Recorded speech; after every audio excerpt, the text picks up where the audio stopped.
अगर केजरीवाल मान लेते अन्ना हजारे की ये बात तो आज नहीं जाना पड़ता जेल। केजरीवाल चोर या ईमानदार? नमस्कार साथियों, खबरों की चीरफाड़ नामक अपने इस खास कार्यक्रम में मैं मौजूद हूं आज एक नई बहस के साथ। कल एग्जिट पोल के बाद सबसे ज्यादा चर्चा का विषय दिल्ली के मुख्यमंत्री अरविंद केजरीवाल का जेल जाना बना हुआ है।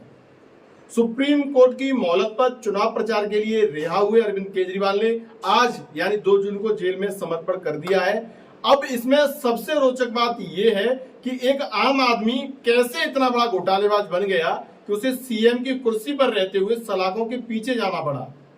राजनीति के जिस दलदल और गंदगी की सफाई करते करते अरविंद केजरीवाल ने सत्ता सुख का भोग किया, आखिर वही सत्ता भोग उनकी बर्बादी की जड़ बन गया। अब देश में बहस ये छिड़ी हुई है कि अरविंद केजरीवाल चोर हैं या ईमानदार। अब इस बात का सच जानने के लिए थोड़ा फ्लैशबैक में चलते हैं। अरविंद केजरीवाल की राजनीति में एंट्री होने की घटना पर जब आप प्रकाश डालेंगे तो आपके ध्यान में आएगा कि किस कदर आहिस्ता आहिस्ता केजरीवाल जिस भ्रष्टाचार, गंदगी और जनता की समस्याओं का राफ अलागते दिल्ली की सत्ता पर काबिज हुए और निजी स्वार्थ के लिए अपने जन्मदाता यानी अन्ना हजारे को भी दरकिनार कर दिया। आपको पता होगा कि अन्ना आंदोलन के बाद जब केजरीवाल ने राजनीति करने का ऐलान किया तो उनके इस निर्णय का अन्ना हजारे ने भी विरोध किया। उनका कहना था कि हमें अन्याय और भ्रष्टाचार के खिलाफ आवाज बुलंद करनी है, ना कि खुद भ्रष्टाचारी बनना है।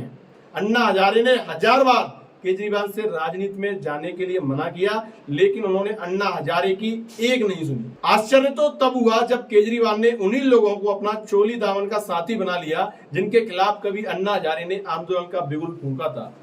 केजरीवाल के राजनीतिक पार्टी बनाने पर अन्ना हजारे ने जो आशंका जताई थी, आज वो सच साबित हो रही है। अन्ना हजारे ने कहा था कि कुर्सी का नशा हर व्यक्ति के सर चढ़कर बोलता है। कुर्सी के नशे को झेल पाना हर किसी के बूते की बात नहीं है। अब हुआ भी तो आखिर वही जो अन्ना हजारे कहना चाह रहे थे। साथियों, आज केजरीवाल भ्रष्टाचार के आरोप में जेल में है और चुनाव में उस कांग्रेस पार्टी के साथ गठबंधन में शामिल हुए हैं जिसको कभी केजरीवाल पानी पी पी कर गाली देते थे। जाहिर है कि जब केजरीवाल पहली बार दिल्ली के मुख्यमंत्री बने थे तो उस दौरान उन्होंने जो सादगी, सरलता दिखाई थी, उसे देखकर एक बार को हर कोई उनकी ईमानदारी का मुरीद हो गया था। लेकिन जो लोग कल तक अरविंद केजरीवाल को ईमानदार कह रहे थे, आज वही केजरीवाल को चोर कहते नहीं थक रहे हैं। साथियों, अब मैं इस बहस में आपको भी शामिल करते हुए आपसे भी पूछना चाहता हूं कि अरविंद केजरीवाल के बारे में आपका क्या मानना है। आप अरविंद केजरीवाल को ईमानदार मानते हैं या चोर? एक बार अपनी राय हमें कमेंट करके जरूर बताएं। धन्यवाद।